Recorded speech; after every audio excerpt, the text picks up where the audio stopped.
Recording, ये lecture की recording भी मैंने रेडी कर दी है।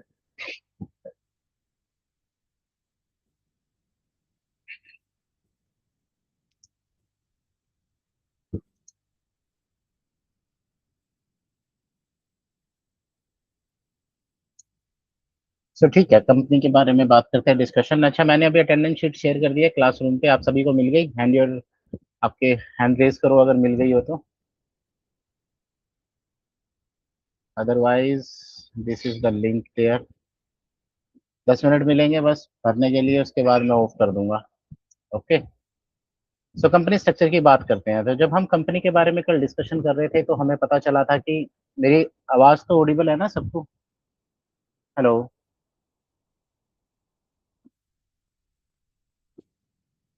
Hello? Hello? Yes, sir. Audible हूँ ना बिल्कुल अच्छे से Yes,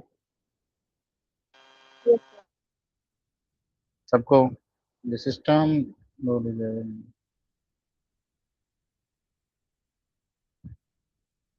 ठीक है। So let's start with the today's class. So जब हमने कल बात करी थी कंपनी कंपनी स्ट्रक्चर के बारे में, तो हम वहाँ पे हमने देखा कि कंपनी क्या है, कैसे काम करती है, कैसे बिहेव करती है। और बिहेव करने के बाद हमने कंपनी के बहुत सारी चीजें पता लगाई ना। और इसके बाद आता है कि कंपनी का स्ट्रक्चर क्या होता है, कि हमें कंपनी के साथ काम कैसे करना है, कंपनी के अंदर क्या क्या पावर्स होती हैं, कंपनी के अंदर क्या क्या सिस्टम होते हैं और किस सिस्टम से कंपनी काम करती है। जैसे कि आप देख पा रहे हो कि company structure, board member and types of meeting. जब कोई कंपनी एक काम करती है तो उसके पास एक कॉम्प्रिहेंसिव बंदे होते हैं। कॉम्प्रिहेंसिव मतलब बहुत सारे बंदे। अगर हम इसको मॉडर्न एग्जांपल से समझे, तो जैसे हम कोई एक घर चला रहे हैं, एक घर चलाने को बोला जाएगा, घर को बोला जाएगा कंपनी।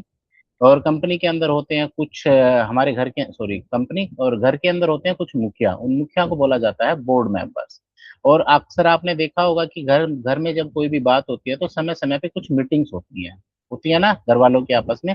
इसी तरीके से कंपनी के पास भी कुछ टाइप्स ऑफ मीटिंग होती है। ठीक है।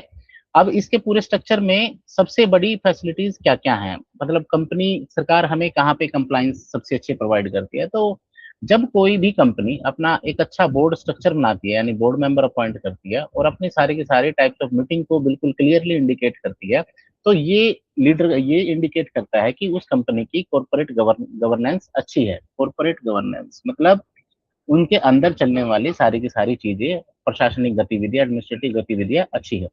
सेकंड है लीडरशिप स्ट्रक्चर। जैसे जैसे ही कंपनी के बोर्ड मेंबर बताते हैं, डिसीजन लेते हैं, कंपनी उसी तरीके से ग्रो करती है, तो ये इंडिकेट करती है उसके पूरे लीडरशिप स्ट्रक्चर के बारे में। उसके बाद है मीटिंग कंप्लायंस। अब देखिए कि जब भी आपने देखा होगा कि जब भी हम घरों में या कहीं भी, अगर हम कोई हमारे घर मेंबर्स वगैरह सारे के सारे कोई भी मीटिंग लेते हैं, तो वहाँ पे कुछ सिस्टम होते हैं जैसे सभी के लेने के भी सभी आएंगे, सबसे पहले टेबल पे बैठेंगे, टेबल पे बैठने के बाद चाय पियेंगे, चाय पीने के बाद मैटर पे डिस्कशन होएगा। होएगा नहीं कि होएगा? ऐसा ही होता है ना? ऐसा ही होता है ना माय डियर्स? Yes, sir. हाँ, ऐसा ही होता है। सेम कंपनी के अंदर भी ऐसा ही होता है। वहां भी क्या किया जाता है कि कुछ बोर्ड मीटिंग्स होती हैं, बोर्ड मीटिंग्स के अंदर चाय पानी पी जाती है, चाय पानी पीने के दौरान डिसीजंस लिए जाते हैं, but that board meetings matter, काफी कुछ मैटर करती हैं। इसी मामले में हम सबसे पहले कहते हैं कि जब कंपनी स्टार्ट होती है तो उनकी मीटिंग्स बड़ी इंपॉर्टेंट होती है। तो अब कंपनी मैनेजमेंट स्ट्रक्चर की स्लाइड्स आपके सामने है। तो कंपनी का मैनेजमेंट स्ट्रक्चर क्यों मैटर करता है भाई? एक कंपनी में मैनेजमेंट क्यों होनी चाहिए? मुझे ये बताइए कि घर में मैनेजमेंट क्यों होनी चाहिए? बताएं मुझे, बताओ बताओ बताओ। हेलो?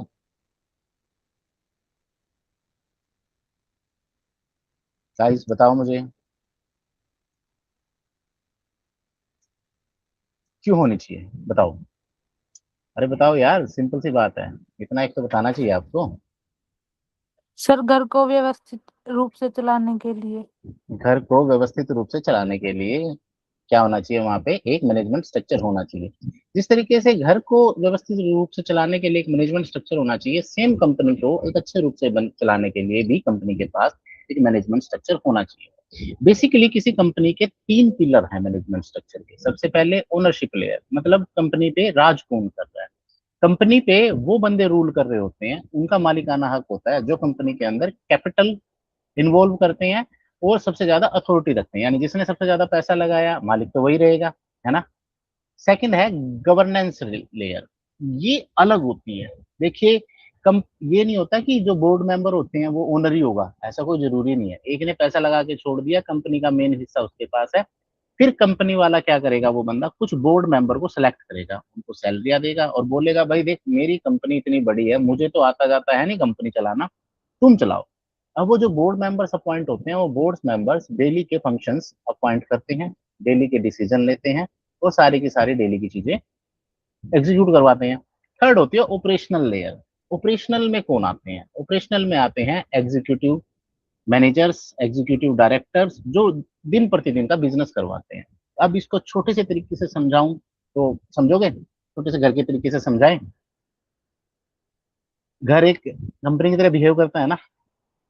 एक घर में जो सबसे बड़े हेड है वो दादाजी हैं, ठीक है ना, क्योंकि उन्होंने पुश्तैनी जगह थी, पीछे से आया, उन्होंने घर बनाया, बिल्कुल ठीक है। स्वामित्व किसका है? दादाजी का। दादाजी के बच्चे हो गए, बेटे हो गए। अब बेटे क्या करते हैं कि उसके तीन बेटे हुए, तो तीन बेटों को तीन अलग अलग काम दे दिए, एक खेत देख रहा है, एक घर देख रहा है, एक बाहर के काम देख रहा है ना। इसको बोला जाएगा गवर्नेंस लेयर। अब उन बेटों के भी बच्चे हो गए हैं, लेकिन खेत के अंदर दिन प्रतिदिन के काम किसी एक का बेटा कर रहा है, बाहर के काम कोई और का बेटा कर रहा है, या और कोई और घर भर के काम बेटी कर रही है, जो भी कर रहा है। इस तरीके से वो तीसरी लेयर होती है, उसको बोला जाता है ऑपरेशनल लेयर। मतलब जो काम करती है, जो दिन प्रतिदिन के काम करेगी, वो होगी हमारी ऑपरेशनल लेयर। और जो हमारे जो बोर्ड ऑफ डायरेक्टर्स होंगे वो आएंगे गवर्नेंस गवर्नेंस लेयर के अंदर। और ओनरशिप लेयर सबसे ऊपर वाली होती है। तो ओनरशिप एक्चुअल में स्वामी होता है, स्वामित्व होता है, ठीक है ना। अब आपने कई बार देखा होगा कि घरों के अंदर जब हम ऐसे जो मैंने स्ट्रक्चर बताया, उस स्ट्रक्चर में कई बार बच्चे आपस में डिसाइड करते हैं कि ऐसा होना चाहिए, ऐसा होना चाहिए, ऐसा होना चाहिए, तो पापा लोग कहते हैं कि हाँ ऐसा ही होना चाहिए। बट दादाजी आते हैं और दादाजी कहते हैं कि नहीं, ऐसा नहीं हो सकता, ये गलत है, या ये अभी नहीं होगा, है ना। ऐसा होता है ना काफी बार। सबसे बड़े ये होता है या नहीं होता है? बताएं बताएं। ऐसा ही होता है ना। अरे हाँ ना तो दोगे, कुछ तो जवाब दोगे, या फिर आज बंद करके चले गए हो सारे के सारे? Yes sir. Yes sir.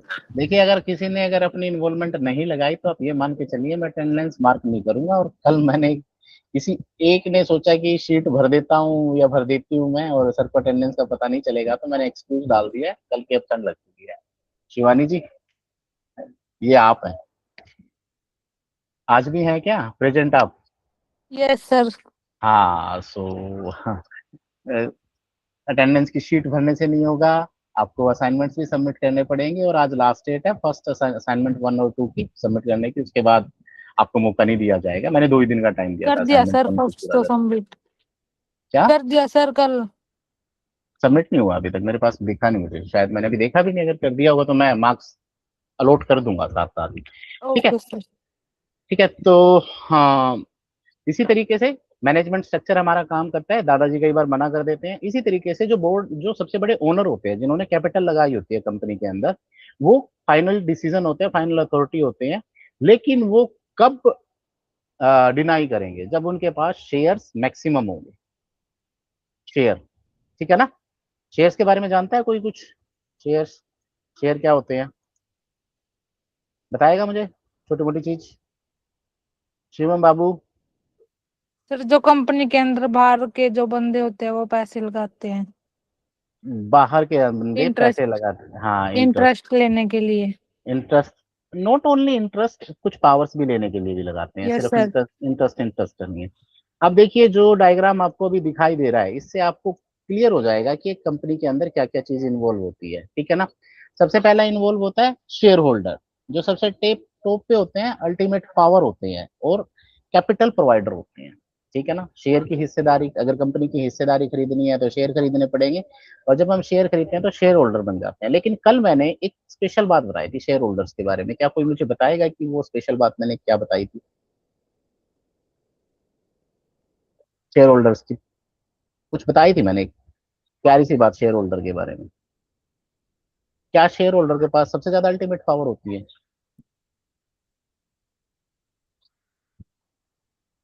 बताओ बताओ बताओ, कल बताई थी ना मैंने। बताओ यार, ऐसे मत करो। सर इनके पास वोटिंग राइट्स होते हैं। वेरी गुड, वेरी गुड साक्षी। सर ये नाइस यार। कंपनी के ओनर भी होते हैं।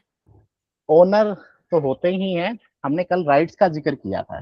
किस तरह सर के वो तो ओनर? सर टू टाइप्स के, जैसे कोई प्रेफरेंस शेयर है तो उसके पास तो होता ही नहीं। जो इक्विटी शेयर वाले होते हैं वो हाँ, उनके पास होता है वोटिंग राइट तो।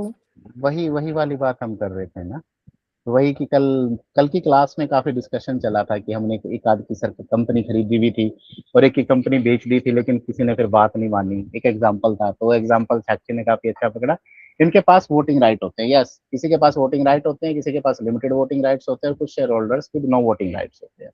ठीक है। उसके बाद हमारी दूसरी चेन में लाई करता है बोर्ड ऑफ डायरेक्टर्स। यानी हमारा हमने जो सबसे पहले लेयर पढ़ी थी, ownership layer.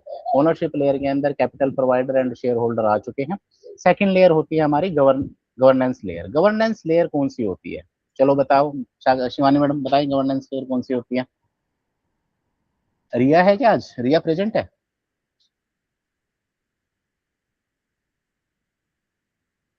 Riya? Riya is not present today. Okay, nice. ठीक है। बताएं madam, board of directors, governance layer क्या होती है? आप एमबीए की student, I think so much more जानते हो कि गवर्नेंस के बारे में।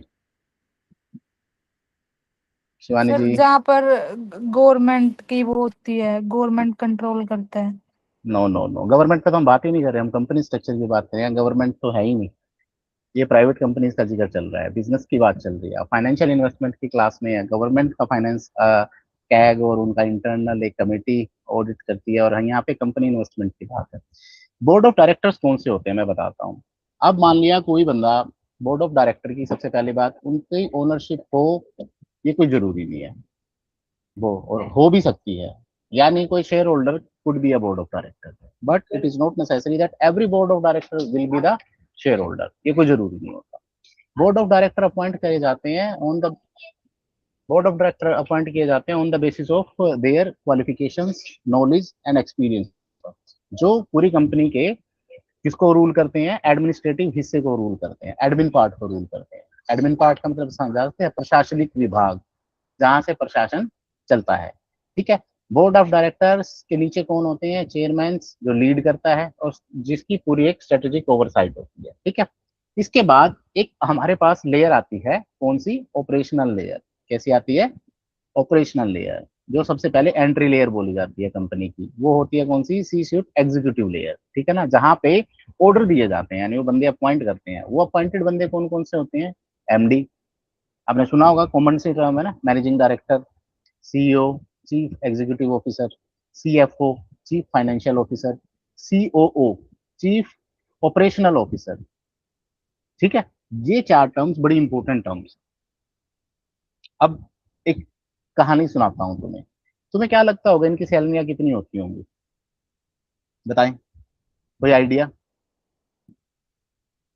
और इनकी सैलरियां कैसे डिसाइड होती हैं? बताओ बताओ बताओ बताओ। कुछ आइडिया है? ये बताया ना कि इस कंपनी का एमडी है यार, उसका तो 1 करोड़ का पैकेज है यार। यार उसको तो 3 करोड़ रुपए हर साल मिल जाते हैं पैकेज के अलावा भी। ऐसा सुनने में आता है ना काफी बार आपको। हाँ जी, सुनना है कभी ऐसा? Yes sir. हाँ, प्राइवेट कंपनियों में बहुत पैसे होते हैं। लास्ट का जब साल का एंड आता है ना, जो ऊपर की जो टॉप 3 लेयर है, वो कहते हैं ना कि काम तो नीचे वाले करते हैं लेकिन पैसा ऊपर वाले खा जाते हैं। यहाँ पे एक डिफरेंस क्रिएट होता है between government company and private company. अब मैं डिफरेंस बताता हूँ कि आज उस लाइन को लिखो आप। ठीक है। बड़ी इंपॉर्टेंट सी लाइन। देखिए, इनकी सैलरियां निश्चित होती हैं, पहले इनको सैलरियों पे रखा जाता है। ठीक है। सैलरी के बाद ये काम करेंगे। कौन कौन काम करेंगे? बोर्ड ऑफ डायरेक्टर काम करेगा और एग्जीक्यूटिव लेयर काम करेगी, दोनों काम करेगी। ठीक है। लास्ट के अंदर जो इनको प्रॉफिट बचता है, कंपनी ने लाट से माना पूरे साल में काफी अच्छा प्रॉफिट कमाया, तो क्या होएगा? मान लिया प्रॉफिट कमा लिया उन्होंने तकरीबन 100 करोड़ रुपए का। ठीक है। तो 100 करोड़ रुपए में से अगर नेट प्रॉफिट 100 करोड़ रुपए बचा है, तो उसका नेट 11% तक ये आपस में बांट सकते हैं। कितना परसेंट? 11%। अगर मान लो इस कंपनी में 2 एमडी और 2 बोर्ड ऑफ डायरेक्टर और एक चेयरमैन बैठा ना, तो अगर ये 6-7 बंदे हो गए या 6 बंदे हो गए, तो हर किसी के बांटे 2.25 करोड़ रुपए आएंगे एक्स्ट्रा। 20। ये मजा होता है इन टॉप मोस्ट पोजीशंस पे काम करने का। लेकिन बड़ी बड़ी प्राइवेट कंपनीज जो इतना अच्छा ऑफर करती हैं, जो चीजें बनती हैं, उनमें वहां तक पहुंचने के लिए बहुत कुछ मेहनत करनी पड़ती है। आपको आईआईएम जाना पड़ेगा, कैट जाना पड़ेगा। एक रास्ता तो ये है कि वहां से वो आपको अपॉइंट करेंगे, एज ए पहले डिपार्टमेंट हेड अपॉइंट करेंगे, जहाँ पे सिर्फ आपको सैलरियां मिलेंगी। कोई फाइनेंस का बना दिया, कोई ऑपरेशन का बना दिया, कोई एचआर का बना दिया, कोई मार्केटिंग का बना दिया, कोई लीगल का बना दिया। 3-4 साल बाद जब आप काम करोगे, अच्छा काम करोगे, तो आपको एमडी या सीईओ बनाया जाएगा। जब आप एमडीओ या सीईओ बनते हो, या फिर सीएफओ बनते हो, तब आपकी पहली हायरार्की में एंट्री होती है कंपनी के लेवल के तौर पे। ठीक है, इंटरेस्टिंग जानकारी थी ना, ये नहीं पता था आज तक, पता था क्या? No sir. और इस स्लाइड में सबसे नीचे कौन है, देखिए कौन है? Employees at the base of execution and delivery, जिसका काम सिर्फ आना है और काम करना है। आपने सुना होगा ना अक्सर कि यार मैं उस कंपनी में लगा था, लेकिन उसने 20 साल काम किया और 20 साल के बाद वो बोर्ड ऑफ डायरेक्टर में आ गया। ऐसे सुनने में आता है ना अक्सर, आता है ना, यस काफी सर। बार आता है। टाटा सन्स में हुआ था, है ना? नोएल नोएल नोएल टाटा को जानते होगे, सुना है नोएल टाटा का नाम? एक वो टाटा का कौन था वो जो उसके साथ वो लड़का, क्या नाम था उसका, क्या नाम था अरे उस लड़के का, वो टाटा के साथ रहता था, उसके डॉगीज को और उसकी सेवा करता था। लास्ट में टाटा ने जाते जाते भी विल में उसको एक बना दिया, बोर्ड ऑफ डायरेक्टर बना दिया किसी पूरे के पूरे बड़े ट्रस्ट का। सुना था वो कहानी आपने? शांतनु, शांतनु, शांतनु नाम था उसका। आप सर्च करेंगे ना शांतनु, शांतनु इन टाटा कैपिटल, तो आपको शांतनु की कहानी मिलेगी। मात्र एक 24 साल का लड़का, जो 18 साल, 18 या 16 साल की उम्र में टाटा के साथ जुड़ा था, वो उसकी थोड़ी बहुत हेल्प करता था। साहब सुबह वो घूमने जाते थे तो घूमते थे वहां पे, उनके साथ हेल्प करता था। तो हेल्प करते करते उसने 6-7 साल टाटा जी की हेल्प करी और वो डिसीजन में हेल्प करी। तो टाटा जी जब गए, रतन टाटा गए, तो उनको एक पूरा बोर्ड डायरेक्टर बना दिया गया। डायरेक्ट, सोचिए डायरेक्ट। इसका मतलब क्या है कि शेयर होल्डर के पास पावर तो अल्टीमेट होती है। मान लिया कल को कोई एम्प्लॉय बहुत अच्छा काम करता है, तो जो शेयर होल्डर होता है वो चाहेगा कि भाई उस बंदे को लूज ना करे, और क्या करेगा, उस एम्प्लॉय को उठा के या तो वो एग्जीक्यूटिव चेयर में डालेगा सबसे पहले, या फिर बोर्ड ऑफ डायरेक्टर्स में डायरेक्ट एंट्री करवा देगा। लेकिन बोर्ड ऑफ डायरेक्टर्स में एंट्री करना इतना आसान नहीं है, क्योंकि बोर्ड ऑफ डायरेक्टर्स ऐसे अपॉइंट नहीं होते, उनका एक सिस्टम है। अब वो सिस्टम पढ़ेंगे अब, कि बोर्ड ऑफ डायरेक्टर डिसाइड कैसे होते हैं, मीटिंग्स कितनी होती है, कंपनी को मिनिमम कितनी मीटिंग करनी पड़ती है, और क्या क्या चीजें होती हैं। ठीक है, ओके, चलें फिर अगले स्टेप की तरफ, चले ना? Yes sir. Yes sir. Yes yes yes.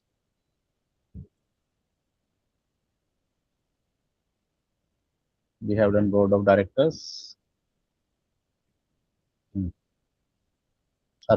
अब हम ना कुछ डायरेक्टर्स के बारे में डिस्कशन कर लेते हैं, ठीक है ना? ये बड़ा इंपॉर्टेंट स्टेप है, जैसे कि मैंने आपको बताया था कुछ देर पहले, कि जब हम डायरेक्टर्स का जिक्र करते हैं, तो डायरेक्टर बनने के लिए मैंने लाइन में सबसे पहले बोला था कि वो कुछ स्पेसिफिक नॉलेज होनी चाहिए, उनके पास होनी चाहिए ना, स्पेसिफिक नॉलेज होनी चाहिए, स्पेसिफिक पावर होनी चाहिए, specific area of field of पूरा एक्सपीरियंस होना चाहिए, उसी को डायरेक्टर बनाया जा सकता है। सीधा डायरेक्टर नहीं बनाया जा सकता। तभी जिस बंदे ने 20 साल उस सिस्टम में काम किया, तभी जाके उसको बोर्ड ऑफ डायरेक्टर या एमडी की पोजीशन पे लेके गए एम्प्लॉय के केस। डायरेक्ट तो नहीं गए।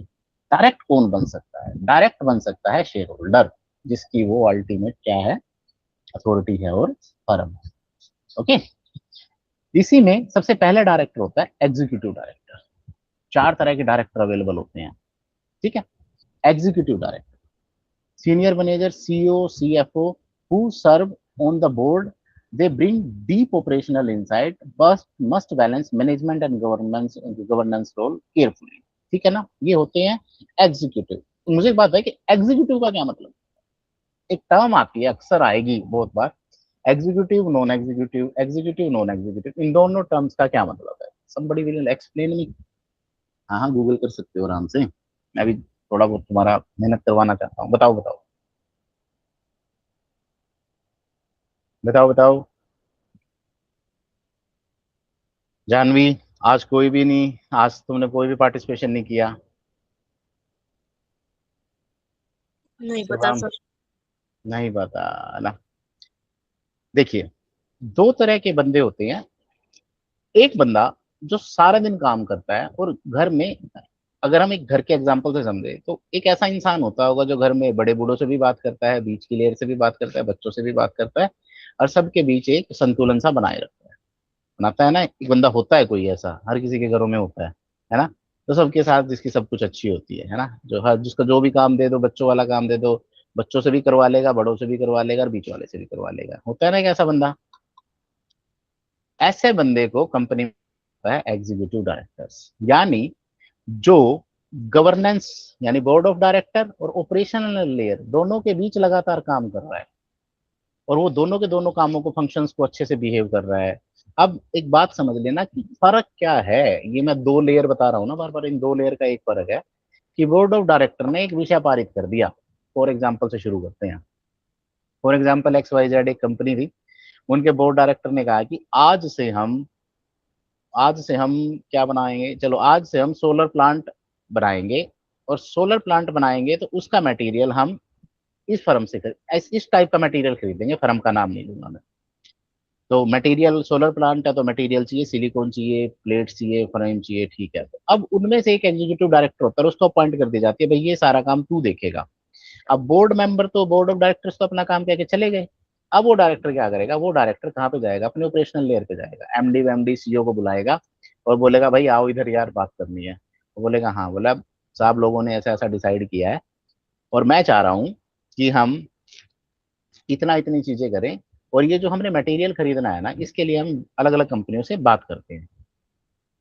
अब उस बंदे ने क्या काम किया कि बोर्ड ऑफ डायरेक्टर की बात को ऑपरेशनल लेयर तक पहुंचाया, और वहां पे उनके पीछे पड़ के काम करवाना शुरू किया। अब वो ऑपरेशनल लेयर डिपार्टमेंट पे आती है, और डिपार्टमेंट से एम्प्लॉय पे आती है, उनसे काम करवाती है, ठीक है ना। इसी तरीके से एग्जीक्यूटिव डायरेक्टर काम करता है, यानी जो ऑपरेशनल और गवर्नेंस रोल को, इनसाइट्स को केयरफुली हैंडल करे। फर्क माइन्यूट था ना, बोर्ड ऑफ डायरेक्टर तो वो भी है। फर्क क्या था, वो मेहनत ज्यादा कर रहा है, वो नीचे लेयर तक मेहनत कर रहा है, ठीक है ना। ओके, समझ आया। Yes sir. हाँ, अब है नॉन एग्जीक्यूटिव डायरेक्टर। अब नॉन एग्जीक्यूटिव कौन हो गया, अब एग्जीक्यूटिव का तुम्हें पता, नॉन एग्जीक्यूटिव कौन हो गया, बताओ बताओ बताओ बताओ बताओ।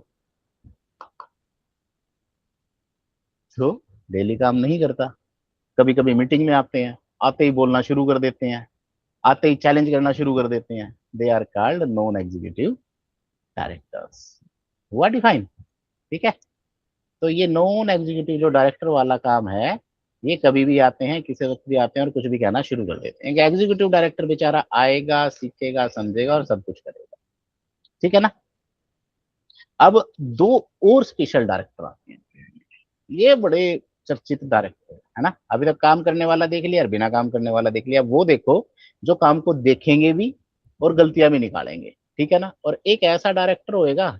अब कई बार क्या होता है कि आपने देखा होगा कि कोई डायरेक्टर है, अब डायरेक्टर मर गया, है ना। बोर्ड मीटिंग करनी जरूरी है, और बोर्ड मीटिंग के लिए सबसे पहला कंसेप्ट होता है कोरम। कोरम के बारे में कोई जानता है, कोरम क्या होता है, कोरम। बीए वालों, पार्लियामेंट में लोकसभा चलाने के लिए एक मिनिमम कोरम चाहिए, कितना है वो कोरम, बताओ, कैलमी बताओ। हाँ, नहीं पता, पता करके बताना, चल मैं बताता हूँ। कोरम क्या होता है कि minimum number of person required to start a meeting, इसको बोला जाता है कोरम, ठीक है ना। तो कोई बंदे क्या होते हैं कि अब भाई मीटिंग करनी जरूरी है, बंदा जा चुका है, अब बंदा जा चुका है तो उस फील्ड में आता है नॉमिनी डायरेक्टर्स। तो क्या करते हैं कि उसके अगेंस्ट, उस बंदे के अगेंस्ट, या उस ग्रुप के अगेंस्ट, या उस सिस्टम के अगेंस्ट एक बंदा अपॉइंट कर देते हैं कुछ वक्त के लिए, उसको बोला जाता है नॉमिनी डायरेक्टर। क्या बोला जाता है, क्या बोला जाता है, बताओ बताओ। Nominee nominate director. Director. Nominee director, घरों में नॉमिनी नॉमिनेट होते हैं डायरेक्टर। ना, घरों में नॉमिनी होते हैं ना।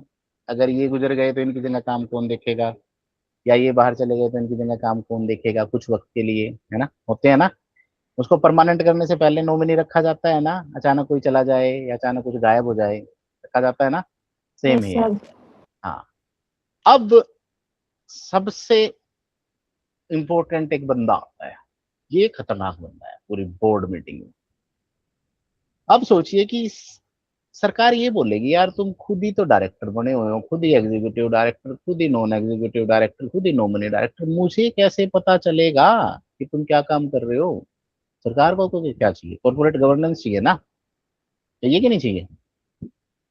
सरकार को तो चाहिए कि कंपनी साफ सुथरा काम करे, है ना? ये एक डायरेक्टर्स होते हैं जिनको बोला जाता है इंडिपेंडेंट डायरेक्टर्स। इस डायरेक्टर का, ये ऐसे नॉन एग्जीक्यूटिव डायरेक्टर होते हैं, नॉन एग्जीक्यूटिव डायरेक्टर्स। पहली कंडीशन है इंडिपेंडेंट के लिए, non executive director. So non executive director कौन होते हैं? जिनका ज्यादा लेना देना नहीं होता नीचे के काम से, वो आते हैं अपना डिसीजन सुनाते हैं और चले जाते हैं। और उस डायरेक्टर का कंपनी से कोई लेना देना ना हो, ना उसके चाचा मामा फूफी ताई ने से कनेक्टेड हो वो, ना ही किसी एम्प्लॉय का भाई बहन हो, कुछ ना हो, ऐसे बंदे कौन हो सकते हैं? और लेने बड़े जरूरी हैं। Shivani madam, independent director. आया आता है ना एमबीए के अंदर? Yes sir. क्या आता है बताइए, क्या होता है इंडिपेंडेंट डायरेक्टर्स, कौन होते हैं, कौन कौन बन सकता है? और आपको पता है ना, लेडीज के लिए रिजर्वेशन किया था अभी, 50% इंडिपेंडेंट डायरेक्टर्स होने जरूरी है बोर्ड मीटिंग में, पता चला है ना आपको? यस। और लेडीजें हैं क्या इतनी डायरेक्टर लेवल वाली? नहीं सर, अभी तो नहीं है। क्यों नहीं है, बताओ मुझे।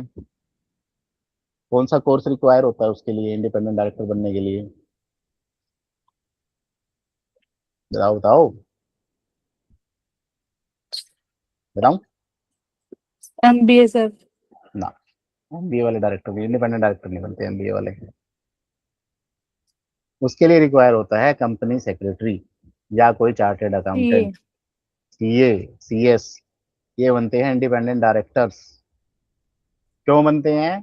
क्योंकि इंडिपेंडेंट डायरेक्टर का काम होता है जो गवर्नेंस चल रही है, जो डिसीजन लिए हैं उनके खिलाफ क्वेश्चन रेज करना, उनका जो ऑडिट हो रहा है वो ऑडिट देखना, जो उनको पैसे दिए जा रहे हैं मीटिंग्स में बंदों को, किसी को कम तो नहीं दिए जा रहे, किसी को लिमिट से ज्यादा तो नहीं दिए जा रहे, वो देखना।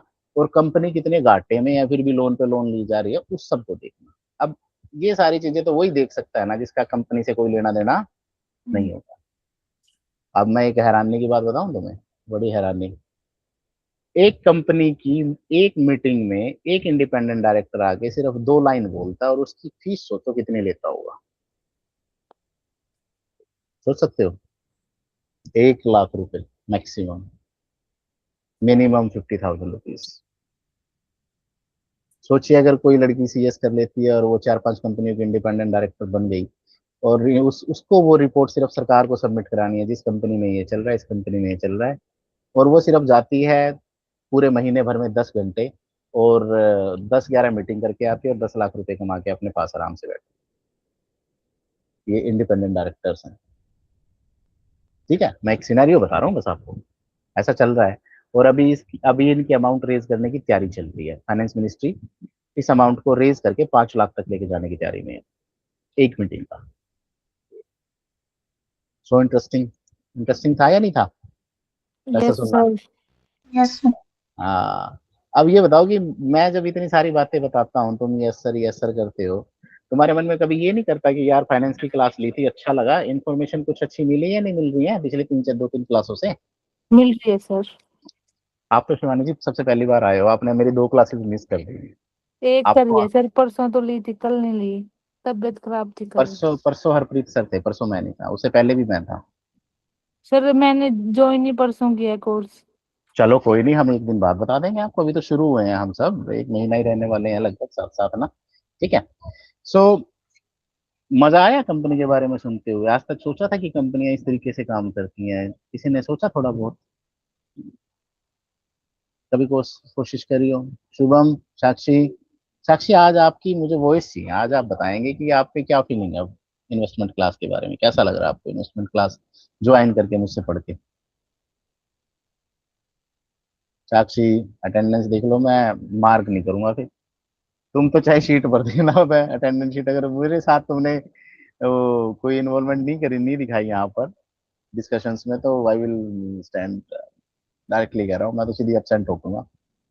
ना ना ना, कमेंट बॉक्स नहीं, कमेंट बॉक्स में तो मैं भी वोट लिखता हूँ यार।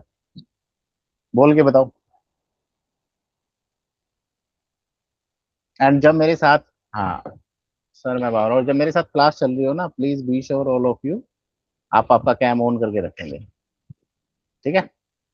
ये मेरी लास्ट वार्निंग है आप सबसे, क्योंकि जब तक आप मुझे कैम में नहीं दिखोगे, मुझे लगता है मैं पढ़ा नहीं रहूंगा। चलिए ठीक है, उसके बाद नेक्स्ट टॉपिक पे चलते हैं, इंपॉर्टेंस ऑफ कॉर्पोरेट गवर्नेंस। अब इतना सारा हमने कॉर्पोरेट गवर्नेंस के बारे में पढ़ा, कॉर्पोरेट गवर्नेंस, कॉर्पोरेट गवर्नेंस, इसका फायदा क्या है? अब आप बताइए कि इस टोटल प्रोसेस में जो इंडिपेंडेंट डायरेक्टर बिठाया उसका क्या मतलब था, उसका फायदा क्या हुआ, क्या रहा? कंपनी के बोर्ड डायरेक्टर्स बिठाए, एग्जीक्यूटिव डायरेक्टर्स बनाए, नॉन एग्जीक्यूटिव बनाए, सबने अपना अपना काम किया ना। इसका बेनिफिट क्या था? इसका सबसे पहला बेनिफिट था अकाउंटेबिलिटी एंड ट्रांसपेरेंसी। अच्छा मुझे ये बताइए, अगर मैं मटेरियल हिंदी में तैयार करूं तो कोई दिक्कत तो नहीं, या इंग्लिश में चाहिए सबको? सर इंग्लिश में। Any another? सर इंग्लिश में। इंग्लिश ओके है ना?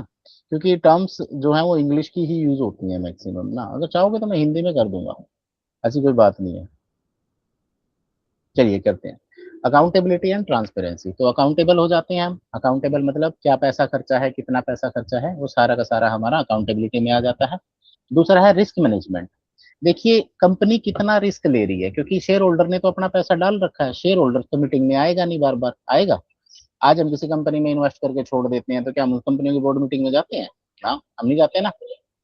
तो अगर हम नहीं जाते तो इसका मतलब बोर्ड ऑफ मेंबर्स और इंडिपेंडेंट डायरेक्टर सरकार ने ऐसे बनाया कि भाई वो कंपनी कुछ गलत ना करे जिससे शेयर होल्डर का पैसा ना डूबे, ठीक है? इसके बाद होता है स्ट्रेटेजिक डायरेक्शंस। ये डायरेक्टर्स जो कभी कभी मीटिंग में आते हैं कुछ कुछ बोल जाते हैं, तो इसका मतलब क्या होता है कि चल रही गलत चीजों पे ये क्वेश्चन रेज करते हैं और उसको एक नई डायरेक्शन की तरफ मूव करते हैं, ठीक है ना? एक non independent directors independent director जब एक कंपनी सेक्रेटरी या सीए बनता है, वो हमेशा लीगल और रेगुलेटरी कंप्लायंस फॉलो करवाता है, यानी वो कागज सारे के सारे पूरे करवाता है। This is the importance of corporate governance, ठीक है ना? अब हम अब हम आते हैं अब हम आते हैं बोर्ड मीटिंग्स के बारे में, कि बोर्ड मीटिंग्स कितने टाइप से होते हैं। जब हम बोर्ड मीटिंग की बात करते हैं तो कंपनियां जब बोर्ड आते हैं तो वो बोर्ड आपस में क्या करते हैं, बहुत सारी मीटिंग्स करते हैं। अब बोर्ड मीटिंग कई अलग अलग तरह की होती है। सबसे पहली एजीएम, एनुअल जनरल मीटिंग, ये साल में एक बार करनी जरूरी होती है, और हर मीटिंग में अलग अलग डिसीजंस लिए जाते हैं। ऐसा नहीं है कि एजीएम के दौरान हम ये पूछेंगे कि भी लोन लेना या नहीं लेना, नहीं। जिस दिन एजीएम डिसाइड होएगी, एजीएम के अंदर कुछ विषय होते हैं, बस उन्हीं पे बात है। वो विषय कौन कौन से हैं? अकाउंट्स के बारे में पता करेंगे, कोई डायरेक्टर चला गया तो नए डायरेक्टर की जिम्मेवारी होगी नया डायरेक्टर बनाना, और डिविडेंड को डिक्लेयर करना। क्या बताया मैंने? एजीएम में कौन कौन से तीन काम होते हैं? अकाउंट, आगे डायरेक्टर्स को इलेक्ट करना, और डिविडेंड को डिक्लेयर करना। डिविडेंड क्या होता है? कल बताया था मैंने, क्या होता है बताओ? सर जो शेयर होल्डर पैसे लगाते हैं वो तो उनको। कैपिटल होता है। डिविडेंड क्या होता है? सर डिविडेंड इंटरेस्ट के रूप में ही होता है। वो तो मुझे भी पता है, इंटरेस्ट होता क्या है। I want to know what is dividend. कल बताया था ना मैंने, मौसम, कल बताया था ना डिविडेंड क्या होता है? लाभांश, हिंदी में बोले तो, यानी लाभ का अंश। जब हम जब हम सारे खर्चे निकाल देते हैं और हमारे पास नेट प्रॉफिट बचता है, उसमें से हम डिसाइड करते हैं कि अब इसका भी 10% हम हमारे शेयर होल्डर को देंगे, क्योंकि इस 10% की वजह से उन्होंने हमारे अंदर पैसा लगा रखा है, तो वो कहलाता है डिविडेंड। और वो किसकी फॉर्म में दिया जाता है? आपकी कैपिटल इन्वेस्टमेंट के इंटरेस्ट की फॉर्म में दिया जाता है। लेकिन वो पैसा आता कहाँ से है? वो पैसा आता है प्रॉफिट से। जब खर्चे खुर्चे निकालने के बाद प्रॉफिट हो जाता है, तो कितना डिविडेंड देना है, कितना परसेंट देना है, वो सारा का सारा क्या होता है, डिसाइड होता है किसके अंदर? एजीएम के अंदर। एजीएम मतलब एनुअल जनरल मीटिंग, ठीक है ना? इसके बाद अगली मीटिंग होती है EGM, extra ordinary general meeting. ठीक है ना। ये कब होती है भाई? देख अब एजीएम तो साल में एक ही बार होगी और 6 महीने बाद दो होगी, तो मतलब साल में उसका एक फाइनेंशियल ईयर में एक ही बार नंबर आएगा, मैक्सिमम 2 बार आ सकता है। लेकिन क्या हुआ कि अब मान लिया एजीएम तो जुलाई में होगी, अगली एजीएम होगी जनवरी में जाके या फरवरी में जाके, इसी बीच के दौरान एक विषय निकल के आ गया सितंबर में, यार हमारी कंपनी को ना एक कंपनी एक्वायर करनी है और उसके लिए बहुत सारा पैसा चाहिए, तो अकाउंट्स के बारे में डिस्कशन करना है। अब रूल के हिसाब से एजीएम तो एक ही बार हो सकती है। तब क्या होती है ऐसी कंडीशन में, जब स्पेशल मैटर्स आते हैं, बड़े इंपॉर्टेंट्स होती हैं, वहां पर जहां पे एक्विजिशन और कैपिटल रिस्ट्रक्चरिंग की बात होती है, वहां पर आती है EGM, extra ordinary general meeting. फर्क आ गया ना। इंपॉर्टेंट मीटिंग होगी लेकिन इन बिटवीन होती है एजीएम की जगह ये। ठीक है। इसके बाद अगली मीटिंग होती है कमेटी मीटिंग। ठीक है ना। ये नॉर्मल मीटिंग्स होती हैं, ये होती रहती हैं, 10 दिन में बुला ली, 5 दिन में बुला ली, 4 दिन में बुला ली। एक कंपनी के अंदर डिफरेंट डिफरेंट कमेटीज होती हैं। ठीक है। ऑडिट की कमेटी अलग है, सीएसआर कॉर्पोरेट सोशल रिस्पॉन्सिबिलिटी की अलग है, नॉमिनेशन रिनोमिनेशन की कमेटी अलग है, फंक्शनिंग की कमेटी अलग है, फंड रेज करने वाली कमेटी अलग है। इन सारी कमेटियों की मीटिंग होती है। ठीक है ना। और ये मीटिंगें नीचे होती रहती हैं। इन्हीं मीटिंग में नॉन एग्जीक्यूटिव डायरेक्टर और इंडिपेंडेंट डायरेक्टर भी आते हैं, उनका भी मन करता है जब उठाए मुंह उठाए किसी भी मीटिंग में चले गए। तो यहाँ पर अक्सर जब ऑडिट की बात आएगी, सीएसआर की बात आएगी, सीएसआर फंड क्या होता है, आज मैं टॉपिक देने वाला हूँ आप सबको। सीएसआर क्या होता है, एक टर्म लिख लो, कॉर्पोरेट सोशल रिस्पॉन्सिबिलिटी। हो सकता है कल हम इसी पे लेक्चर करें। सबसे इंपॉर्टेंट है एनजीओ। एनजीओ एनजीओ सबने सुना है, एनजीओ। एनजीओ क्या होते हैं? Yes sir. आपने आपने अक्सर देखा होगा कि आपके ना किसी पार्क पुरक में या यूनिवर्सिटी में या कॉलेज में कोई चेयर रखी होगी और चेयर लिखी पाएगी डोनेटेड बाय एसबीआई या डोनेटेड बाय आईसीआईसीआई बैंक या डोनेटेड बाय फला ट्रस्ट या डोनेटेड बाय सम ट्रस्ट, है ना। नॉन प्रॉफिट ऑर्गेनाइजेशन होती है सर। नॉन प्रॉफिट ऑर्गेनाइजेशंस तो एनजीओ होती हैं। डोनेटेड बाय सामान देखा होगा ना, बेंच बेंच वगैरह, तो वो कहाँ से आए? अब यूनिवर्सिटी के अंदर एक्सिस और एसबीआई बैंक बेंच क्यों रखेगा? यूनिवर्सिटी ने बेंच क्यों नहीं खरीदा बैठने के लिए पार्क के अंदर? या पार्क को मेंटेन करने का नहीं कहते हैं कई बार कि ये पार्क को मेंटेन करने का खर्चा ये बीटा मिल्क प्लांट उठाएगा, ऐसा कई बार काफी बार न्यूज आती है ना, भाई उसने वो पार्क गोद ले लिया। ये सारा का सारा जो इसमें पैसा इन्वॉल्व होता है वो सीएसआर के थ्रू जाता है। सीएसआर आज का टॉपिक लिख लीजिए, it will be your assignment, और कल हम इसको पूरी क्लास लगाएंगे सीएसआर। ठीक है। Corporate social responsibility, note down this assignment question. Okay. इसके बाद होती है share holders meeting. Share holders meeting क्या होती है? ये थोड़ी सी ना बड़ी लेवल की मीटिंग होती है।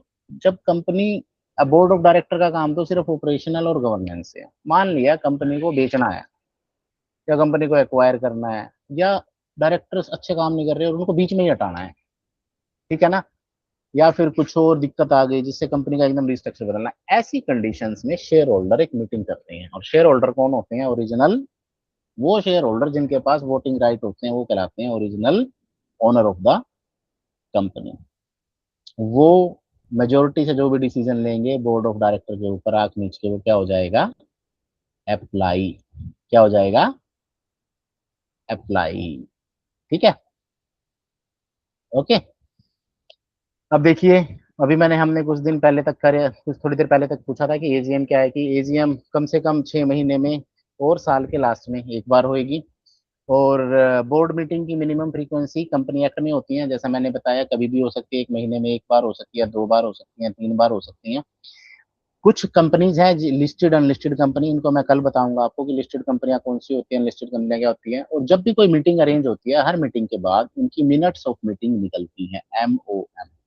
ये सबसे इंपॉर्टेंट है। ठीक है ना। एक ये नोटिस पीरियड चेक करिए, नोटिस पीरियड बड़ा इंपॉर्टेंट है। ये कहता है कि जब भी हमें कोई मीटिंग करनी है तो 21 दिन पहले रिटर्न नोटिस देना होगा एजीएम के लिए, सभी मेंबर्स को, सभी बोर्ड ऑफ डायरेक्टर को, और 14 दिन के लिए जनरल मीटिंग्स के लिए। कोरम रूल क्या कहता है कि मिनिमम अटेंडेंस रिक्वायर है, और मिनिमम अटेंडेंस डिसाइड होती है किसके अंदर? मिनिमम 2 बंदे चाहिए जनरल मीटिंग के लिए, और मिनिमम 2/3 बंदे चाहिए एजीएम के लिए भी, कम से कम 75% अवेलेबल हों वहां के। ठीक है। ओके। एक फिर दोबारा उठ के आ गया इंडिपेंडेंट ऑडिटर या डायरेक्टर, ये सॉरी ऑडिटर आ गया, ये भी डायरेक्टर जैसा ही होता है। ऑडिटर्स कौन होते हैं बताएं मुझे, बताएं बताएं कौन होते हैं। अच्छा, कौन सी दो मीटिंग सबसे इंपॉर्टेंट हुई इसका मतलब, एक तो एजीएम सबसे इंपॉर्टेंट हुई और एक ईजीएम सबसे इंपॉर्टेंट हुई ना। जनरल मीटिंग में तो कोई ज्यादा बड़ी बात नहीं, उसमें तो नॉर्मल बिजनेस चल रहे हैं, चलते रहने दो। इस एजीएम और ईजीएम में बहुत कुछ डिसाइड होता है ना।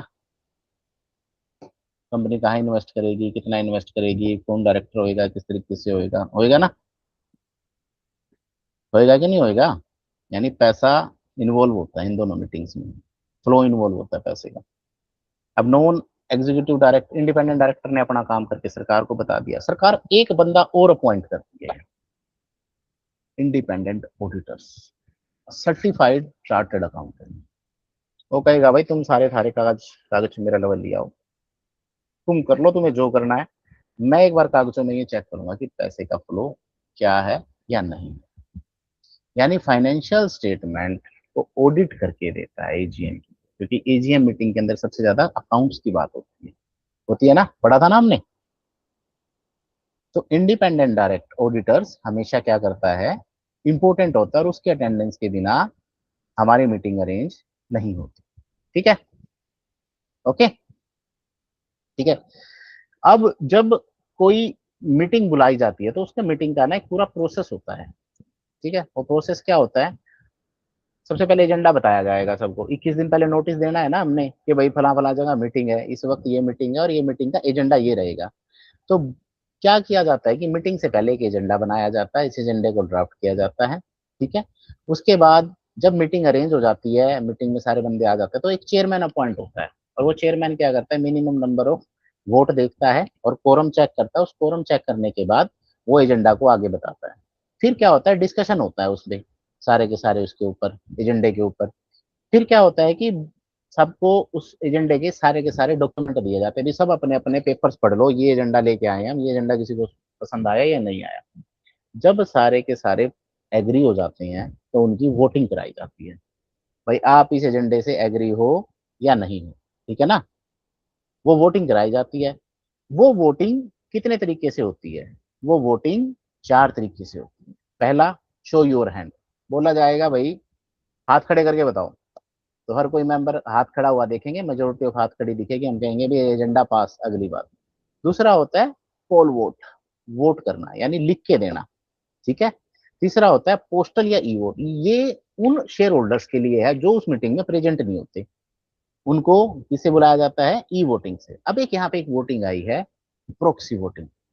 प्रोक्सी वोटिंग क्या क्या मतलब है, प्रोक्सी क्या होती है, प्रोक्सी अटेंडेंस किस किसने लगाई है बताओ मुझे, प्रोक्सी अटेंडेंस लगवाई है कभी किसी ने। हाँ शिवानी, मुझे यकीन था, केयू से होगी ना, केयू से हो ना। Yes sir. चलो ठीक है, केयू का है, मैं भी केयू से ही था ना, तो मुझे भी लगता है कि वहाँ पे बहुत सारी प्रोक्सियां मैंने भी लगवाई है। आप बताएं प्रोक्सी होती क्या है, चलो बताओ। सर क्लास में प्रेजेंट नहीं होते पर हॉस्टल में बैठे बैठे अपने फ्रेंड से बोल दे मेरी भी लगा देना अटेंडेंस। मेरी भी लगा देना, सेम यहीं पर होता है देखिए, लेकिन यहाँ पे एक डिफरेंस है। प्रोक्सी वोटिंग सेम है, मान लिया कोई शेयर होल्डर अवेलेबल नहीं है और वो अपना एक बंदा अपॉइंट कर देगा, भाई तू जाके मेरी जगह लगा देगी। अब क्या सीन होता है प्रोक्सी वोटिंग के खेल में, अगर वो शेयर होल्डर उस मीटिंग में प्रेजेंट होता तो वो उस एजेंडे पे कोई भी क्वेश्चन रेज कर सकता था। ठीक है, बट जब प्रोक्सी वोटिंग की बात आती है ना, तो प्रोक्सी वोटर जो प्रोक्सी बैठी होती है वो क्वेश्चन रेज नहीं कर सकता, उसको सिर्फ वोट देने का अधिकार है, यस या नो, सुजेशन नहीं देनी। प्रोक्सी में ऐसा ही होता है ना क्लास वाली में, वो बोलेगा यस सर, नो सर, वो बोलेगा कौन है, चुप हो जाएंगे क्योंकि वो बंदा है ही नहीं। ऐसा ही होता है ना शिवानी, जब यस सर। पूछते हैं कि किसने लगाई, सब चुप हो जाते हैं, है ना। इसका यस मतलब सर। अगर आप ओरिजिनल में वहां होते तो आप वहां पे क्या करते, क्या करते आप वहां पे बताते नहीं सर मैं प्रेजेंट हूँ, यस यानी सर। आप एक्सक्यूज देते। सेम हेयर, अगर किसी प्रोक्सी वोटर को किसी शेयर होल्डर के बिहाफ पे भेजा जाता है तो क्या होता है, उसको सिर्फ यस नो करने का अधिकार होता है, उसको बोलने का अधिकार नहीं होता। ठीक है ना, दो तरह से रेजोल्यूशन जो है पारित होता है। ऑर्डिनरी रेजोल्यूशन जिसमें सिर्फ 50% से ऊपर बंदे हों, ठीक है ना। एक होता है स्पेशल रेजोल्यूशन। ऑर्डिनरी और स्पेशल रेजोल्यूशन के बीच मुझे फर्क बताएं क्या होता है, बताओ, थोड़ा बहुत दिमाग लगाओ,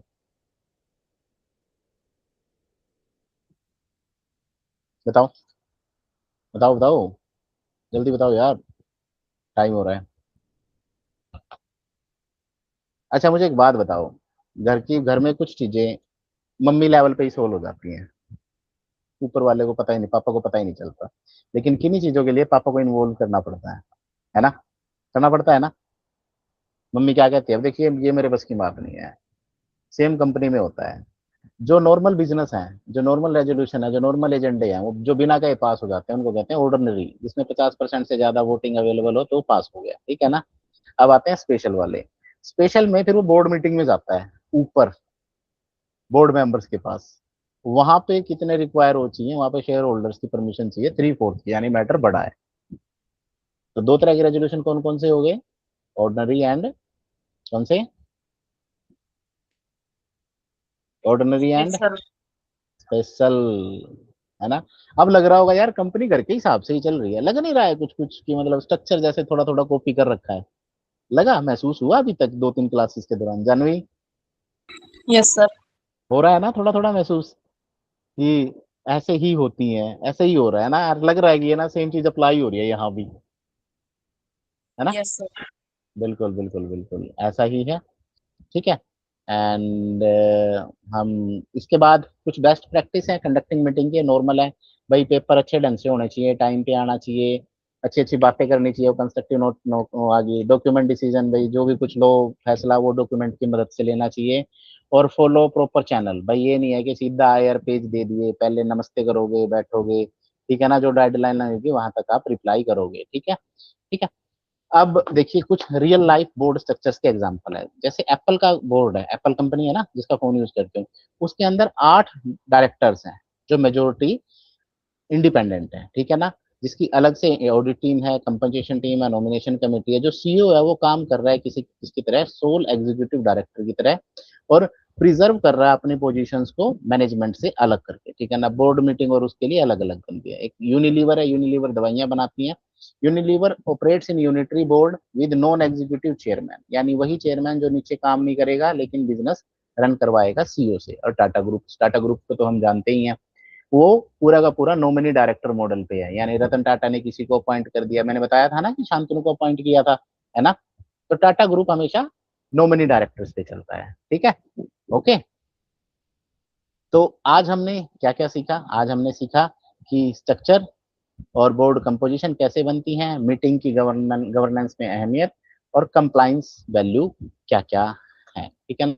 और आज आज की हमारी क्लास होती है फिनिश। और अब मुझे ये बताएं, इंटरेस्टिंगली आज थोड़ा स्पीड अप था मैटर, है ना, आपको लगा होगा थोड़ा स्पीड हो गया आज, समझ आई कहानियां, Yes, sir. Yes, sir. क्या क्या क्या समझ आया अब बता दो मुझे। कल ना, कल एक क्लास रहेगी कि कल ना आप प्रेजेंट करोगे, कल मैं नहीं बोलूंगा, कल आपको सीएसआर प्रेजेंट करना है पूरा का पूरा, 1 by 1 मैं रिकॉर्ड करूंगा बस, और यही आपका कल का असाइनमेंट होगा। So be ready for tomorrow, okay. कल उसी के अटेंडेंस उसी के मार्क्स काउंट होंगे जो सिर्फ और सिर्फ प्रेजेंट करेगा, कल मैं कुछ नहीं पढ़ाऊंगा, okay, done done done. Okay sir. भाई इंडस्ट्री वाले एक से क्लास लगवा रहे हो तो काम तो करवाएगा ना, मैं टीचर थोड़ी हूँ, क्यों शिवानी जी, यस सर। है ना। अब इंडस्ट्री वालों से पढ़ोगे तो इंडस्ट्री वाले तो खींच के लेंगे ना खेल को। ये हमारे तो बोर्ड में डायरेक्टर साहब बैठे हैं मेरे से, तो आपकी क्लास खत्म होते डायरेक्टर साहब का फोन आ जाएगा, हाँ जी सीओ साहब क्या रहा, सॉरी सीओ भी नहीं बना रखा मुझे, तो नॉर्मल में आता हूँ मैं तो, लेवल 4 है मेरा तो, डिपार्टमेंट हूँ मैं तो बस, मैं तो ऊपर भी नहीं हूँ अभी मैं तो उस लेयर में हूँ ही नहीं अभी, मैं तो डिपार्टमेंट होल्ड कर रहा हूँ बस। हाँ बोलेंगे हाँ जी हाँ कैसा रहा वहाँ, सर ठीक था, ओके यस सर, जी sir, okay sir. Riya madam you are too late for today, बड़ी इंटरेस्टिंग क्लास थी आज, Yes, sir. You miss that, चलो आपको कोई नहीं, यूट्यूब पे मिलेगी पूरी की पूरी class. Today we deal with the company structure, board meetings or board directors powers, their agendas and mean quorum और time and compliance practice and their values. हमने काफी अच्छा डिस्कशन किया और मुझे लगा कि क्लास काफी अच्छी जा रही है। स्टार्टिंग से अब लग के जो ये पीपीटी एक ग्रुप में शेयर करते हैं। ओके जी, आप भी लीजिए, कल की होगी थी ना, आज वाली भी आ रही है, अभी आ जाएगी। आपको अच्छी लगती है क्या मेरी पीपीटीज? हाँ, फाइनेंस क्या ग्रुप, मैं तो बड़ी बेकार सी बनाता हूँ यार, मतलब मैं कोई ज्यादा सी अच्छी बनाने में नहीं हूँ। हाँ, मैं पेपर पे हाँ थोड़ा सा सर, ज्यादा काम, नॉर्मल सी रहती है आपकी। अच्छी रहती है ना, इंटरेस्टिंगली। मैं ज्यादा डालता नहीं इन्फोग्राफिक्स, क्योंकि बात जो है ना वो बेसिक सिर्फ बेसिक उतनी ही नॉलेज बतानी रहती है। चाहिए। एडवांस वाली सर के ऊपर से चली जाएंगी। हाँ मैं वही मैडम, देख रही हूँ, आप बहुत बेसिक बेसिक नॉलेज दे रहे हो सबको। है ना, अच्छा लग रहा नहीं लग रहा, बेसिक ही समझना जरूरी होता है मैडम, पहले बेसिक समझना हाँ जरूरी है ना। ये अच्छा है। एक्चुअली बेसिक्स, जब तक हम बेसिक्स नहीं समझेंगे तब तक हमें समझ नहीं आएगा कि कंपनी को ऑपरेट करना और घर को। आज मेरे ख्याल से ये बताएंगे बच्चे कि हमने बोर्ड मीटिंग्स को फैमिली सिस्टम के अकॉर्डिंग पढ़ा कि घर में डिसीजंस कैसे लिए जाते हैं, और कुछ डिसीजंस जब ऊपर वाले को लेने होते हैं तो वहां पे हमें कैसे पापा की जरूरत पड़ती है, तो पापा comes under special resolutions, mummy come under ordinary resolutions. But मेरे केस में उल्टा है, मेरी माँ सख्त है, मेरे पापा बड़े नरम है। इन दैट केस तो मुझे मेरी मम्मी स्पेशल स्पेशल हो जाती है, वो हर चीज में कमियां निकालती है, तो एज ए वो इंडिपेंडेंट डायरेक्टर भी बिहेव करती है मेरे हर डिसीजन के अंदर। और हमने इंडिपेंडेंट ऑडिटर्स को पढ़ा एंड देयर फंक्शंस, उनके रोल्स, और आज हमने सैलरी स्ट्रक्चर पढ़ा है कि how much salaries could be appointed at organisation and operational layers. So all of this comes to on your YouTube session, so go to YouTube and you will get there। और कल मैंने classes upload कर दी थी, आई think सो ना, आपको मिल भी गई होंगी चैनल के ऊपर। आज भी शाम तक क्लास अपलोड हो जाएगी। टिल देन हम असाइनमेंट्स के बारे में बात करना चाहूंगा मैं, जल्दी जल्दी असाइनमेंट्स पूरे करो, वरना आज का असाइनमेंट फिर आ रहा है। और रिया मैडम और सभी कल के असाइनमेंट रहेंगे, आपको सीएसआर के ऊपर बात करनी है, your favourite topic, CSR funds के बारे में हम बात करेंगे, सीएसआर कमेटी। ठीक है बच्चों, सारे के सारे काम करके आना है, वरना मैं नंबर भी 0 लगा दूंगा कल। ओके, और हमारे हाथ में आपके 50 नंबर लगाने हैं, ये ध्यान रखना, और हमारे 50 अगले 50 तय करेंगे। अगर हमने अच्छे दिए तो आगे वाले सही देंगे, अगर हमने नहीं दिए तो आगे वाले भी नहीं देंगे। ठीक है, okay mister Shivani ji. Okay sir. अच्छा, कौन सर से आप सर कौन से पढ़ाते हैं? डिपार्टमेंट से थे? अरे मैं रैक वाले टाइम का था, यहाँ का नहीं था। मैं पुराना पापी था वहाँ का, मैं 2010-11 का था, बहुत पुराने टाइम में। हमारे टाइम में तो आप सब बच्चे बच्चे रहे होंगे, हम तो उस टाइम के हैं वहाँ पे। अभी कौन पढ़ा रहा है एमबीए में? वो एक शीतल मैडम होती थी पहले, अभी है? अभी सलोनी मैम, भंवर सर, भंवर उत्कर्ष है, अच्छा, सर। भंवर है, ठीक है ठीक है, भंवर उस टाइम सुना था मैंने नाम। शीतल होती थी हमारे टाइम में, वो शायद उसके बाद एनआईटी में चली गई थी हमारे साथ साथ ही, अच्छी थी वो, बढ़िया पढ़ाती थी वो। ठीक है, सर आप भी चलो। यूएसएम में थे? नहीं, मैं अभी यूएसएम में नहीं था, मैं कहीं और था यार, मैं चेक कर रहा था, मैं एक जगह फंसा हुआ था बिना बात का, गलत जगह घुस गया था। मैंने वो 2-3 साल बर्बाद कर दिए, उसके बाद फिर 5-7 साल और बर्बाद कर दिए, मुझे बहुत पहले ही फाइनेंस में चले जाना था। वहां पे ना मैं जब पढ़ता था तो मैं टैगोर हॉस्टल में रहता था, और जवाहरलाल लाइब्रेरी में जो पीछे पीएचडी वाला पोर्टल है ना, वहाँ पे एक बंदा पीएचडी करता था, और मैं उसकी सीट पे जाके बैठता था। वहाँ पे सीट्स नहीं मिलती थी, रिया मैम, हमें हमारे टाइम की बता रहा हूँ कि तो सीट्स नहीं मिलती थी पढ़ने की उस टाइम में।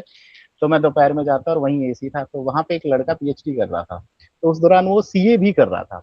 और जब मैं उसकी किताबें पढ़ता था ना, मुझे बड़ा इंटरेस्ट आता था। लेकिन उन सर की ना, मैं एक सबसे बड़ी गलत बात बताऊंगा, मेरे साथ खाया पिया बैठे रहे 2 साल हॉस्टल में, मेरे साइड वाला कमरा था, लेकिन उन्होंने कभी ये नहीं कहा कि अजय तू भी सीए कर सकता है।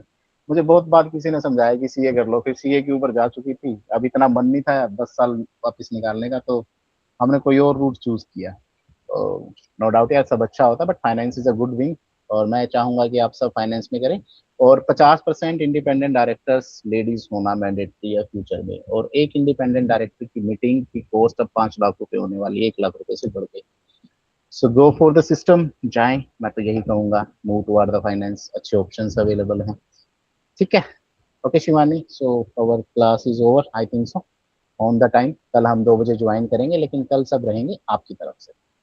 ठीक है, ओके गाइस। शुभम भाई आज कहाँ हो गायब, लाइब्रेरी छोड़ दिया करो, मैं जो चीज पढ़ाने लग रहा हूँ लाइब्रेरी से भी अच्छी है, पर्सनल एक्सपीरियंस है यार। अब अक्सर में क्या हो गया कि उन्होंने क्लास लगा ली है, और कल से अगर कैमरे ऑन नहीं हुए तो वैसे ही मैं एब्सेंट ठोकूंगा।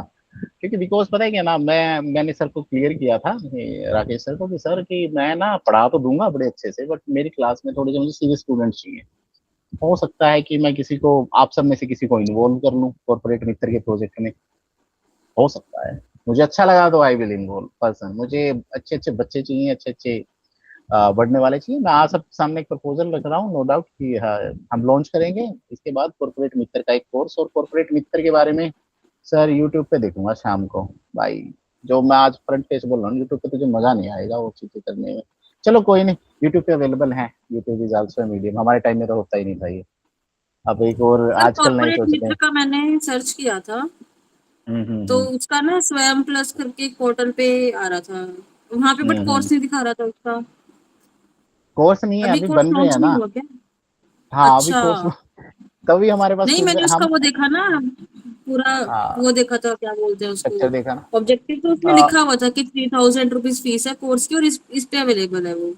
वो सरकार तो का मैंने कोर्स है, वो आपको पेपर देना है, लाइक सीए की तरह रजिस्ट्रेशन होगा, तो सर एग्जाम विल आपकी बी देयर। सर आपकी कंपनी प्लेसमेंट भी प्रोवाइड करती है? मैडम मेरी कंपनी बिजनेस करवाती है, ओके सर।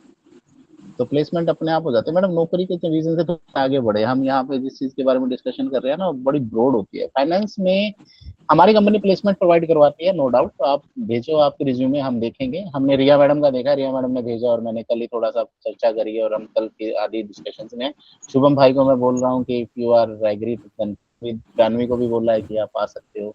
मैं तो सभी को इनवाइट कर रहा हूँ धीरे धीरे, क्योंकि अब हम तो कॉर्पोरेट वाले बंदे हैं और इंडस्ट्री वाले हैं, तो हमारा तो, हमें तो बंदों की रिक्वायरमेंट वैसे ही है। और मुझे बड़ा अच्छा लगेगा कि इस क्लास में से मेरे साथ कोई अच्छे बंदे इन्वॉल्व हो पाए, तो बेटरली मैं आपको प्लेस करवा दूंगा। और नो डाउट अच्छी प्लेसमेंट्स हैं, काम अच्छे दिलाएंगे, दिमाग वाले नहीं, बहुत बढ़िया बढ़िया, मतलब अच्छे दिमाग लगे, अच्छे पैसे मिले। हाँ मैडम, कॉर्पोरेट मित्र के बारे में ये है कि जैसे सीए की फीस है वही 3000 रुपये सीएस की फीस है, सेम एज इट इज। इसका एक पेपर होएगा, दो फेजेज में होएगा ये, ग्रुप 1 ग्रुप 2 में, यानी हमारे नॉर्मल ग्रुप्स आउट हो जाएंगे 3-4 से निकाल के।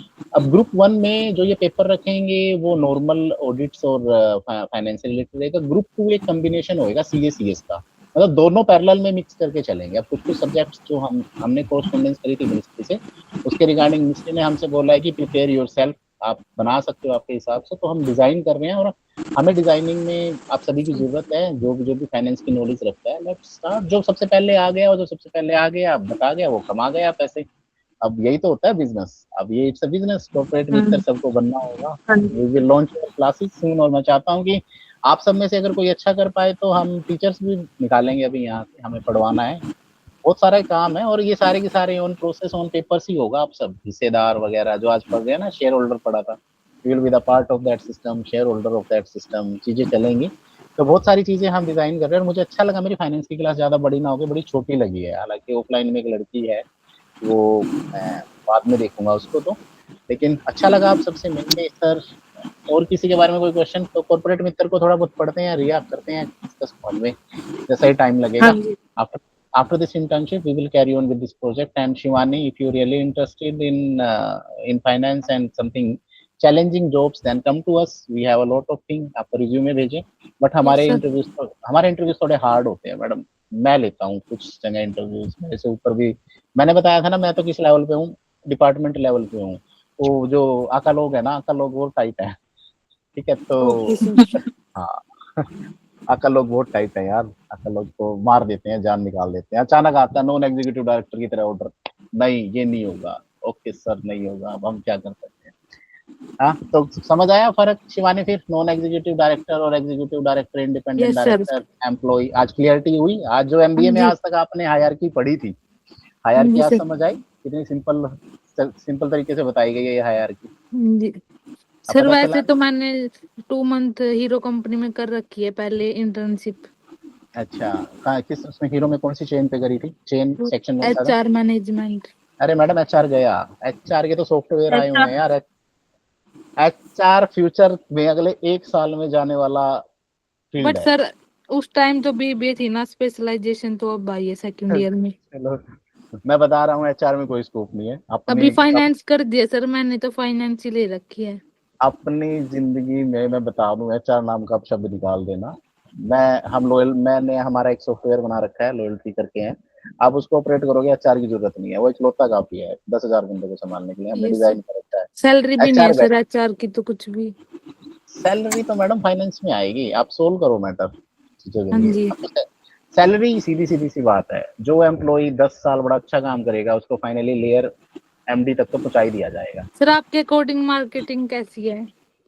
मार्केटिंग के लिए बहुत सारी चीजें चाहिए। मार्केटिंग के लिए अभी कुमकुम मैडम कम्युनिकेशन स्किल्स की क्लास ले रही है। मार्केटिंग के लिए हमें हमारी कम्युनिकेशन बेस्ट होनी चाहिए, presentation skills should be clear, आपके पास वोकैब अच्छी होनी चाहिए, और जिस सब्जेक्ट की आप मार्केटिंग कर रहे हैं उसमें आपके पास एज होना चाहिए। अब आप सोचिए कि आप मार्केटिंग करना किस चीज की चाहती हैं। टेक मार्केटिंग होती है, सामान बेचना है, बहुत तरह की मार्केटिंग्स हैं, आप ढूंढ भी नहीं पाओगे। पहले ये देखो कि किस मार्केटिंग में आप सबसे अच्छी फिट हो पाती हो, क्योंकि मेरे हिसाब से मुझे लगता है जहाँ पे मैं मार्केटिंग में फिट हूँ, मैं डेटा मार्केटिंग में फिट हूँ। डेटा को बहुत अच्छे से सेल करता हूँ मैं, मुझसे सामान नहीं बिकता लेकिन मैं डेटा बेच देता हूँ। Data in the sense data की प्रेजेंटेशन बड़ी अच्छी से, मैं सिनेरियो दिखाता हूँ, स्ट्रेटेजिक इन्वेस्टमेंट जो करनी है और प्लानिंग जो करनी है, मैं उसको कैलकुलेट कर सकता हूँ और उसको बहुत अच्छे से मैं रिप्रेजेंट करता हूँ। ये मेरी मार्केटिंग तो ये समझ लीजिए एक अच्छे जो ये नायरा है हमारी ब्यूटी ब्रांड, मैं एलांटे मॉल में गया तो वहाँ एक लड़की बहुत अच्छी मार्केटिंग कर रही थी, उसने मेरे ना 250 रुपए की एक लिपस्टिक चेप दी बिना बात की। घर आके पता चला मेरी मैडम को भी पसंद नहीं आई वो लिपस्टिक, इतनी अच्छी मार्केटिंग करी उसने, मेरा तो दिमाग ही गायब कर दिया। तो मार्केटिंग का लेवल अलग अलग है, किस तरह की आप मार्केटिंग चाहते हैं। आप मार्केटिंग एक बहुत डीप सब्जेक्ट है, बहुत सिंपल बना दिया है लेकिन बहुत डीप है, समझना है, अंडरस्टैंड करना। आप शुभम भाई हैं, शुभम भाई ट्रांसपोर्ट, इनके भाई का ट्रांसपोर्ट है, ट्रांसपोर्ट की एक बहुत अलग तरह की मार्केटिंग है। हाउ यू कैन इजीली गो, आप कैसे कंसाइनमेंट्स इजीली पहुंचा सकते हैं, बता सकते हैं, how you are differ from delivery और समथिंग एल्स।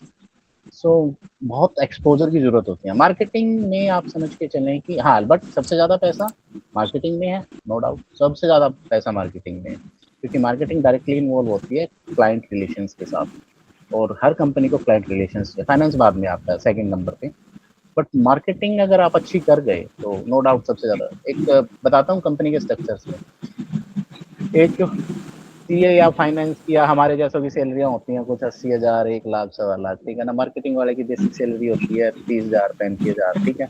हमारा इंसेंटिव कभी साल भर में एक बार आता है, और वो भी कितना आता है, 5,000, 10,000 रुपये, और उनका इंसेंटिव एक महीने का पता है कितना कितना रहता है, 2-2 लाख, 3-3 लाख। सर जैसे मैंने वीडियो एडिटिंग की और रिकॉर्डिंग ये सब मतलब वो स्किल्स सीख रखी है सारी, तो मतलब जैसे एक वीडियो शूट करनी है तो एक वीडियो के 2,000 भी मिल जाते हैं। ये साइड बाय साइड मतलब स्किल्स बहुत अच्छी रहती है। तो ये बहुत अच्छी स्किल्स अच्छी इंप्रूव करी हैं आपने, आप इनको यस प्रेजेंट करना सर, सीखें। अभी मैंने एक चैनल बना रखा है, मतलब यूनिवर्सिटी का ही है, उस पे मतलब हर वीडियो पे लाख मिलियन ऐसे आ जाते हैं। वाओ, आप तो इन्फ्लुएंसर हो, बहुत बढ़िया। हाँ, अब साइड बाय साइड इनकम भी अर्न हो जाती है सर, और ओके, स्टडी भी हो जाती है। अब मैं आपको एक चीज बताता हूँ शिवानी जी, फिर बहुत अच्छी बताऊंगा। आप बहुत अच्छा काम कर रही हैं। जब आप एज ए इन्फ्लुएंसर काम करती हैं ना, और एज ए कंपनी के तौर पे काम करती हैं, तो इन दोनों में बड़ा फर्क होता है। अब मैं बताता हूँ क्या फर्क होता सर है। आजकल एक, तो कंपनी जैसे हायर करती है, मतलब जॉब होती है सर ये अलग से कंपनी के अरे अंदर। पता है मैडम, मेरे वाले ये हमारे यहाँ का लोग डिजिटल मार्केटर में सबसे ज्यादा काम करते हैं। हम हाँ मैं जी। लिस्ट ऑफ इन्फ्लुएंसर्स हैं हमारे पास। मैं आपको कुछ चीजें बता रहा हूँ, बेसिक्स बता रहा हूँ आपको।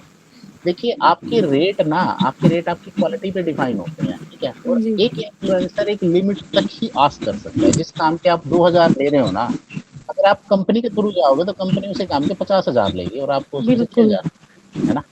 सो दैट्स वाई आपकी स्किल्स एक किसी इंस्टीट्यूशन के साथ पैकअप करनी जरूरी होती है, कि कंपनी एक बैकबोन इंपॉर्टेंट है, रिक्वायर्ड है। रीजन, वो अकाउंटेबिलिटी देती है, ट्रांसपेरेंसी रखती है, और आपको लंबे टाइम तक सस्टेन करवाती है, और आपको ग्रोथ दिलवाती है। इन्फ्लुएंसर की ग्रोथ, अब आपकी वीडियोस में बता के चलिए, जो वीडियोस आप शूट करते हो अगर वो हमारी कंपनी शूट करेगी तो मिनिमम 50,000 लेगी, और वो हाँ देगा। जी। अब सोचिए, आप स्किल को अगर किसी कंपनी के साथ जोड़ के उसका की पैरामीटर बन गई, तो आप एमडी के बाद बोर्ड ऑफ डायरेक्टर्स में जा सकती है। बट इसके लिए सोचना पड़ेगा कि हमें कितना लंबा चलना है, कैसे चलना है, कैसे हम मल्टीप्लाई कर सकते हैं हमारी स्किल्स को, ठीक है। बिल्कुल ये सर। ये कुछ रहता है, ये पढ़ना पड़ेगा आप सबको। ये चीजें, तभी कंपनियां बनी है, इतने बड़े हम चैप्टर पढ़ा रहे हैं पिछले 3-4 दिन से। कंपनी पे मैं जोर दे रहा हूँ। उसके बाद तो कंपनी का जोर इस वजह से दे रहा हूँ क्योंकि ये जो स्ट्रक्चर होते हैं, स्ट्रक्चर बाइंड करते हैं। अच्छा ये बताए, इंडिया पे रूल किस कंपनी ने किया? क्या ब्रिटिश गवर्नमेंट ने रूल किया था? नहीं ना। नो कौन थी सर, वो? East India company. East India company 1931 शायद। 1931 नहीं, 1600। 19 1600, 1600 में बनी थी वो। समझे? तो अब वो कौन थी कंपनी? अब सोचिए, एक एम्ब्रेला कॉर्पोरेशन जो सिर्फ बिजनेस करने के लिए आई थी इस दुनिया पे ना। जब जब राजाओं का टाइम होता था और वो कत्लेआम करते थे तो वो एक ही बिरादरी को नहीं मारते थे, बिजनेसमैन बिरादरी। एक राजा ने राजा को मार दिया, उसके सैनिक मार दिए, सब कुछ मार दिया, और जब उसके बनिए और वगैरह ये सारे के सारे इन्वॉल्व होते थे ना बिजनेस, उनको बुला लेते थे सभा में, आओ भैया आओ, ये बताओ तुम क्या क्या बिजनेस कर रहे हो? सर ये कर रहे हैं। बोला ठीक है, तुम्हें ये भी मिलेगा, बिजनेस और मल्टीप्लाई कर दो। So every time the business matter. और हमारे हरियाणा में क्या दिक्कत है, बच्चों को आज तक बिजनेस नहीं बताया गया। The problem is that we face that problem. हमने प्रॉब्लम फेस करी क्योंकि हमें किसी ने बताया नहीं। क्यों रिया मैडम, बिजनेस के बारे में कभी घर वालों ने बताया है? आपके घर में तो होता ही होगा, चलो खैर, बंसल हो तो लगा ही रहता होगा। आज भी जानवी किसी हाँ ने बिजनेस की बात करी है? ऐसे करते हैं सर। हमारे घर भी सर बिजनेस ही है। बिजनेस ही है तो बिजनेस के घराने कितने कम है? सिर्फ वही बिजनेस की बात करते हैं, वरना सारा यूथ को पागल बना रखा है। और मैं बी फ्रेंकली कहता हूँ, हरियाणा के बच्चों में इतना दम है, इतना दम है हद से ज्यादा। अगर इनकी फाइनेंशियल लिटरेसी एजुकेशन को सुधार दिया जाए ना 10th क्लास से, तो मुझे लगता है कि हमसे अच्छे बिजनेसमैन कोई नहीं इस दुनिया में। क्योंकि यस सर। हम ना हम रिस्क जो होता है ना बिजनेस में, हम उस बफर को ज्यादा सह सकते हैं, गुजरातियों से भी ज्यादा। हाँ गुजराती जी। बड़े जल्दी फैल जाते हैं, थोड़ा सा घाटा होते हैं, लेकिन हम हरियाणवियों में वो दम होता है कि हम इस रिस्क फैक्टर को ज्यादा बियर करते हैं। मैं ये क्लाइंट काटूंगा यूट्यूब पे जाने से पहले ना, क्योंकि ज्यादा पर्सनल हो रहा है, पता चला मेरा ही नंबर लगवा दिया किसी ने। ठीक है। चैलेंजिंग हो जा रहा है सर आपके लिए। लेकिन ओ भाई, काका लोग मार देंगे मुझे, कहेंगे क्या कर रहे हो।